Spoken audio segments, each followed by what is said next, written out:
Hi there, Simon from simonwoods.com. I should probably have done this video about a month ago when the World Cup was still on, but I finally got round to it, so apologies to the guys at Woza. Thank you for these wines, really good of you to send them, but I got there in the end. Hey, and England won, didn't they? No, we lost badly. Hey, ach man. I've got 4 Bordeaux-style, Bordeaux-inspired, whatever you want to call them, wines, made from Bordeaux grapes, with one of them that's got a little something extra in, but we'll get on to that in a moment. First of all, Hardenberg Merlot, Stellenbosch, 2007. Now, Merlot in South Africa can sometimes go on this slightly baked edge. It's very difficult to find a place where where it ripens enough it ripens slowly enough to develop the full flavours. I find a lot of them on that slightly baked berry edge. Let's see if this is one of them. Well, I do get that classic, what I call South African bake. It's a character that there's a South African commentator who says that it's only a characteristic that English journalists notice. Well, Neil, if you're watching, I get it in this wine. It's that edge when you get baked on blackcurrant, infused with wood smoke. It's almost like someone's cooked a crumble on a barbecue. No, on a bonfire rather than a barbecue. It's a little bit of it nice, too much of it. Is there too much of it here? Let's have a see. It's okay. It does intrude a bit for me, but there is some of this juicy blackberry, blackcurrant edge coming through, which for me just about manages to get past the South African bake. Not all that keen on it as a style of wine. For me, I like Merlot that's got a bit of freshness there, and this for me feels a bit galumphing. It's a bit too sporty maybe for my liking. Speaking of sport, the next 3 wines, all from the Ernie Els winery. Now, Jan Engelbrecht, his family was, still is involved with the Rustenvrede estate, but for the last few years, I think since about 2003, he's been working with the golfer Ernie Els on this Engelbrecht Els estate. And so I've got 3 wines from them. First one, this is the Engelbrecht Els 2007 Proprietors Blend. Now, I think it's called Proprietors Blend because I think Ernie provides quite a bit of the money for it, but the proprietor, the guy who's in charge of the everyday winemaking, is on the Engelbrecht end of it. Actually, I think it's a guy called Louis Strydom who makes the wine, but he's he's probably more in touch with the Engelbrecht end than the Els end, and yeah, they like Shiraz. So they put yes, if you imagine a Cabernet Sauvignon rich Bordeaux blend, into which someone's put 22% Shiraz. So it's like half Cabernet, 22% Shiraz, and then the rest Cabernet Franc, Merlot, Petit Verdot and Malbec. Let's see what it's like, 2007.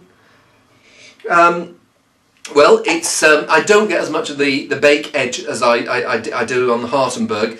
What I do get is some of the leafiness that was missing there, so maybe that's the Cabernet Sauvignon talking, and it feels like it's going to be quite a rich, full-bodied wine. In fact, I think all these 3 are on the rich edge. 15% plus alcohol. Is it too much?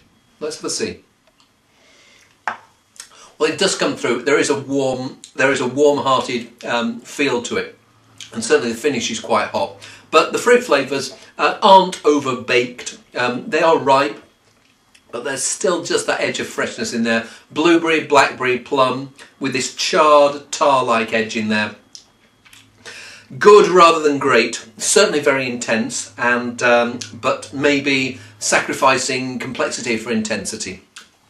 Let's see if Ernie Els itself, this is like the top wine. I think the first one is, I don't know, 15, 20 quid or something. The Ernie Els itself is about twice the price.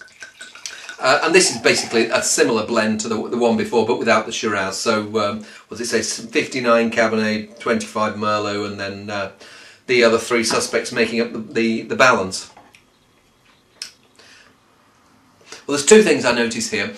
One of them is that it feels like a much more confident, rounded, complete blend, it could be that it's 2 years older, it's had more of a chance to knit together as a blend. Second thing is just an ever so slight edge of volatility. If you want to know what volatility is like in a wine, if you ever get that ever so slight whiff of nail varnish, there's just a touch of that there. And I think if you've got a wine that's 15% alcohol, aromas like that really do rise to the surface on the alcohol fumes.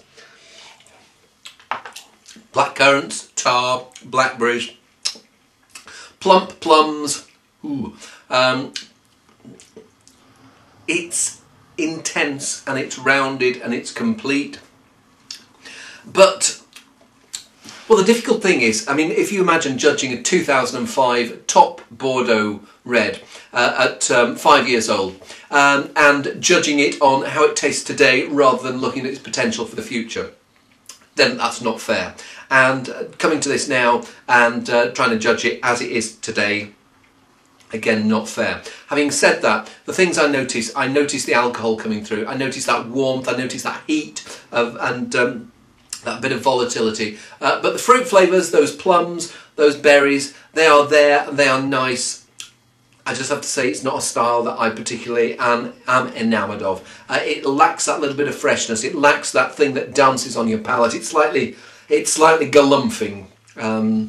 Hey, if we all like the same wine, it'd be dreadfully boring. Final wine here.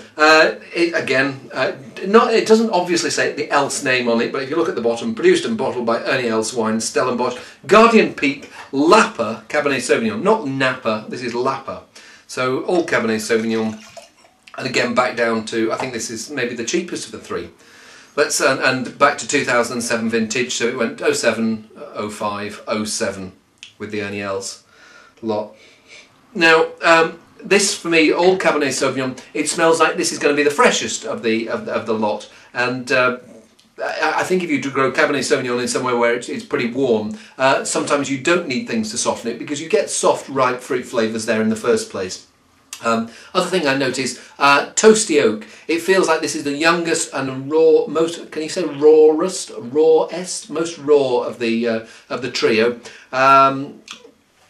Well, is the oak too much, or is it just that it's a youngster? And the oak does seem to be calming down, and what's coming through instead is this, this quite confident, ripe cassis edge. It feels like it's going to be the freshest of these three, and again, we're up at 15% alcohol, but I don't tend to notice those the alcohol presence quite as much here. Certainly when I'm smelling it. Let's taste it. Very interesting. The more I taste that, the more I prefer the Ernie Els.